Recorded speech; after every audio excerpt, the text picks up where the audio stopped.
People, deluded, I'm back again. Now, yesterday, in fact, where's my manners? Good morning, people. Good evening or good afternoon, depending on who you are and where you are. Now, I woke up today. Obviously, Arsenal defeated Liverpool 2-1, and I actually woke up yesterday, this morning, thinking, did yesterday really happen? Did we actually win? Did we actually get a positive result? Obviously, in the grand scheme of things, it means nothing. Doesn't do too much for us in the table. Doesn't do too much for us in terms of, winning. But in terms of, not that we can have bragging rights over Liverpool, Oxlade-Chamberlain, Guard of Honour, and they're league champions. But, it's our first win against them since, I believe, 2015. It's a big game. At the end of the day, we came out of it with 3 points. We reacted well. For once, we were a team that came from behind to win and snatch points. In the second half, whatever way you look at it, it weren't pretty, it weren't perfect by any stretch of the imagination. But in the previous games before this, I was criticising our game management, how we see out games, how we see out leads, and one way or another we was able to do it. It's funny how football works. You can't do it against Leicester, you could do it against the league champions. Obviously for Liverpool, they've taken their foot off the gas, man. They've shot themselves in the foot. If they won, they could have probably got 100 points. Mathematically, I'm not too sure if that's still possible for them. But at the end of the day, they won the title. But for Arsenal, we didn't lose, so it gives us a bit of confidence in that there are some elements that, if married with better players, Arteta can do something for us. Obviously, City won 2-1 against Bournemouth, and we played them on Saturday. You saw a lot of changes made, well, not a lot, but there was changes made by Arteta, probably with that in mind, and obviously rotation because of the fixture pile-ups. But for me, we did alright, man. If you look at our lineup, typically it's a back three. It's more of a 3-4-3 like this. Obviously, playing Liverpool and the talent they have and the attacking ranks and just the way they slaughter us whenever we play them, we switched to a back five. Obviously, the plan, like you saw in the game, was, like you saw in periods, we had to we were penned in. We had every man behind the ball. Obviously, like you saw with Liverpool, at some points in the game, they were in our own half. You saw Van Dijk on our halfway line, and we did well. There were a couple of nervy moments. I think Martinez had a good game. He made some big saves, but I feel his distribution was poor. Ironically, it was a poor goal kick from him that led to the first, if I can remember correctly, or no, it was a poor goal kick that led to the second, our second, and obviously his kick led to Liverpool scoring, and he made some big saves, and we knew he was going to struggle, man. The ball was being kicked long. Obviously we're not going to get onto the ball. I feel our wingers, last 10-15, they had more joy when we started pressing, but our wingers couldn't have any joy. We had no outball. Our midfield was outnumbered, which I think Xhaka and Torreira did well. So we had to remain penned in. We had to remain rigid. We had to remain sort of disciplined. It was all in their half the first 20 minutes or so. And Liverpool always going to score. From an Arsenal perspective, when they did score, it was disappointing. Let me move everybody out the way. Purely because it was the same old, same old. It's a long ball from Leno. If I can remember correctly, it's a long ball from Leno, and I think Fabinho beats Reece Nelson in the air. No shame in that. Robertson wins in the air. No shame in that. But what annoys me, people, is two things. Now, if you remember, Mane actually chased the ball down, yeah. So to paint a picture, and I think Xhaka and them and they were there. Mane went to get the ball now, yeah. Mane wasn't picked up. When he checks back on side, he's not picked up by either man, David Luiz, and I can't remember who's who. For me, there's two bad things we've done in this game, because we missed out on our headers. But again, we know off the ball is something what is crucial in this game. Robertson wins his header and just continues his run inside people. He's not picked up. He doesn't track him. He don't track him. He don't track him. He don't track him, and so on. He just continues his run. Now he's obviously onside by the time the ball gets played back to him and he puts in a ball. Like I said, Mane comes back from an offside position and he's not marked and he gets in between. So just by having good movement, they're able to score, and it was cheap from Arsenal because, like I said, not following runners, and it was a cheap goal, people, really and truly. Liverpool had the lion's share of possession, like you would expect playing Liverpool. They're always going to bully us in that regards, people. I feel Xhaka and Torreira, on the grand scheme of things, I know Torreira was treading a fine line, was obviously being on the yellow. I think considering the context of the game and considering that we're outnumbered in midfield, on reflection, like I said in my review, I think they did well. I think they did very well in that regards, playing against the players they're playing against. I'm going to praise them in a minute, but I think Tierney and Saka deserve a lot of plaudits. They locked it down for us when needed as well, people. I think apart from not following runners, I think our midfield did a good job. There's no examples to really praise them. But yeah, I think our back five did a good job. You know, Tierney was very disciplined on Mo Salah. You know, Mo Salah on the counter attack wants to get into that half space or here. And you know, typically you've seen us, even as going back to Anfield, what happened? I think it was Monreal up here. David Luiz was forced into that wide position. He got torn a new one and made a red card. So we know positioning is on point. Needs to be on point, sorry, in this game. So to know we locked down Salah, and the whole team was kind of poor by Liverpool standards, but Tierney locked down Salah. He got tight to him. He contested him. He didn't let him move. There was, in the second half, Salah obviously did have a couple half chances, and I felt Saka did very well as well. I think where we had a bit of joy is after, like, I'd say after that initial 20-25 minutes, we started to get forward a bit, like still respecting them, but you saw our wingers start to press. Before, all we saw, we didn't really see much from Pepe, and we didn't see much from Nelson, but they're starting to press from the front, as is Lacazette, and we're starting to get slightly higher up the field, ever so slightly, that the game's becoming a tiny bit more even for us. You saw Saka get in behind. You obviously saw Pepe not be able to do it to much effect, and obviously our goals really and truly is simply cheap goals. Obviously, again, you don't know what you can, just simply by pressing, and obviously Liverpool are never going to be that poor, but just simply by pressing you can press teams into making mistakes. Now Liverpool never weren't concentrated, and Van Dijk doesn't make that mistake too often, but it happens, people. It's good pressing from our front men, or like you saw, pressuring Van Dijk into a mistake. Lacazette obviously is not going to score an easier goal. For the second goal, obviously, like I said, Martinez's distribution was quite questionable. He made some good saves and recovered and dropped to 6 or 7 out of 10. 7 for me, or I can see why people give it a 6 or a 7, but I'd say 7 on reflection. It's a poor kick from him, and it actually goes out, people. And for Robertson, I don't know what's going on with Alisson, because it's a simple throw in, people. It's a simple throw in. Again, Nelson presses and does very well. Alisson's forced to kick it into wherever he tried to kick it. You know, Nelson's continued his run. The defence has dropped. Lacazette is obviously awake, and it's a very underrated ball from Lacazette. It's no amazing highlight, but to keep your head, you know, to give something for Nelson to work with was a very good ball. And obviously Nelson needed a bit of composure to slot that home and get his first Premier League goal. And you know, and again, what a time to get against Liverpool.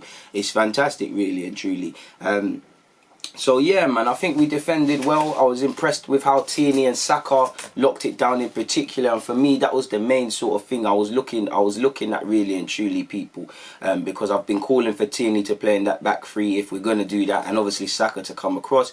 Obviously Saka can do his thing at left back, and both of them at times, you know, pushed up and tried to give us something. And you know, I'm happy with Tierney. I love Kieran Tierney. First and foremost, you know, he's someone that, you know, 10 games, you know, you're getting a base level of performance, you know, you're getting consistency, and he's just competent, consistent and confident at his job. And I'm really a big fan of the Celtic mentality he's brought, so thank you for his signing, Celtic.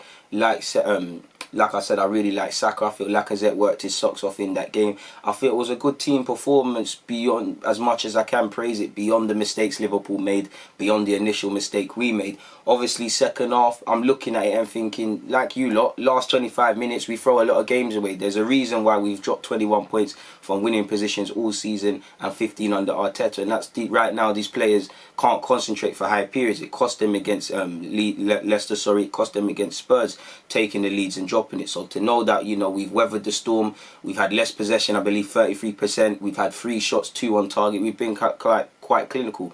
Obviously, in other contexts, you want to have more of a fight against Liverpool, like they would if they played some other top 6 sides, more share of the ball, less of the defeative stuff. Because I did think we did start, like I said in the review, we started a bit nervous because, and I think the mistakes made our bed and gave us some confidence, and we ran with it, and that's good for the players. But I feel we was resigned to defeat, because simply put, going to the game, you know, our priorities is on Saturday. That's, if we can win the FA Cup, we get Europa League, and there's a bit more pennies. And I did think we played with a little bit of fear, we played with a little bit of damage limitation, and that while we can't disrespect Liverpool, you know, Saturday's more of a game to play for. And I think we woke up a bit when we started pressing properly. We did well. Obviously, we took advantage of Liverpool's mistakes, and we did well in that regard. In regards to shutting out the game, people, I did think Pepe would come off. I thought Pepe for Aubameyang on that left-hand side, because at the time in the second half, like you can imagine, Liverpool started strongly. I'm showing a bit of indiscipline ruining this at the moment, but I feel Liverpool came out the blocks firing as you would expect. Klopp probably dug into them, people, and things like that. they came out the blocks highly and stuff, and like you saw, they're gonna get higher up the field as we remain penned in, trying to hold this lead. You know, as Van Dijk was a bit of a playmaker before they conceded. You know, Trent and Robertson all game kind of gives Cedric Suarez something to think about, and him and Mane doubled up against him quite well, which went against us. But on the scheme of it, Suarez did all right. You know, Trent is going to be at the thick of it, deliveries and things like that. So my thinking was, if you bring Aubameyang, in theory, Trent might have to think about going forward, because you know, Aubameyang, you don't want to get in a foot race with him on the best of days, let alone when lactic acid is there and when you're chasing the game and stuff. But when Lacazette came on, Pepe, getting names mixed up, Aubameyang came on, you obviously saw him go to the right, Joe Willock go through the middle, and we kind of, I would say Joe Willock kind of played like a false nine, in that, you know, I can see why he comes on in terms of box to box and energy, whether you think he's the best or not. I think in terms of that skill set at Arsenal, he's probably got the most legs in him in our midfield, and I can see why he plays and why we try to use him to press from the front and etc, etc. So obviously when we've made the substitutions we made now, you know, we've still gone 5 at the back, we've still kind of flooding the midfield. We've kind of gone, do you know what, forget a striker, Joe, you're gonna be our striker, but we're gonna move things about, and we kind of played with a 5 in midfield more or less. Joe was a false 9, he'd get up and press and stuff like that, but he dropped into midfield. Then obviously you saw Kolasinac and things come on. That was obviously to wear out the game. Obviously Maitland-Niles came on as legs began to tire, but there's elements to work with. People, Ox was the slightly more advanced to the Liverpool front three. There's stuff to work with, people. There's something to work with in terms of seeing out games and stuff. Like I said, obviously you want us to have a bit more fight, a bit more grit, you know, less defeative mentality, a bit more even in terms of possession and chances, because, you know, it was the bulk of Liverpool for the first opening period. You want to, in an ideal world, if Arteta improves the team and stuff, it's definitely a closer encounter by from the start to finish sort of thing. And obviously, like I said, the goal we conceded, it shows the themes we've been there. But in terms of, you know, a bit of game management, seeing out the lead, in terms of tactically trying to shut games out, you know, I've seen a bit of tactical fouls from Lacazette, etc. You know, I'm never going to advocate for cheating and things, but I'm seeing Xhaka kind of pretend to have an injury, so I'm seeing a bit of game management from the players. You know, I don't think there was any, I forgot to mention in my review, I don't think there was any malice from him, but I am really struggling to see consistencies with VAR, because that Trent challenge on Saka is a bit atrocious. And like I said, don't feel there was any malice from Trent Alexander-Arnold to hurt him, but just because there's no malice does not mean it's reckless play. If you don't think it's a red card, fair enough, but I'm struggling to see how, you know, you've got Eddie's one, and then you've got some that there's been, over the last week, I'm sure you've all seen incidences of some tackles, you know, who was it in the United game, Romeo on Greenwood. I'm starting to really question what is going on. If that went against us, you know, somehow that's a penalty or whatnot, or like somehow, even though it's outside the area, somehow that goes against Arsenal. So I'm really struggling to see the consistencies in that regards. But in terms of game management, in terms of the substitutions from Arteta, I think we did well. The only way we can improve is start games with a bit more belief for me, because I think we were resigned to defeat, obviously with the context. The goal we conceded, we need to do better. You know, Martinez, big saves, but his distribution was poor by his standards he set so far. I think we did well. We started slowly our front men, but when Pepe, Nelson and Lacazette began to press, they did well. Obviously, I think Lacazette probably my man of the match in that game. Him and Tierney / Saka. I'd say between Tierney and Lacazette the most. I feel, you know, Tierney locked down Salah along with Saka on that left-hand channel sort of thing between the two. I think Lacazette, obviously, he's involved in both goals. He worked very hard, and it's another game he's kind of found his shooting boots again, and he's had a tough season, so it's nice that it's ending well for him, people. On that regards, though, and like I said, there's, you know, goals conceded, all of these things, there's still a number of things wrong with Arsenal, and it'll be a while before we get back to where we want to be. You know, there's still some improvement. You know, we're unbeaten in all 8 Premier League games in 2020, having lost 3 times in December at the Emirates. You know, we've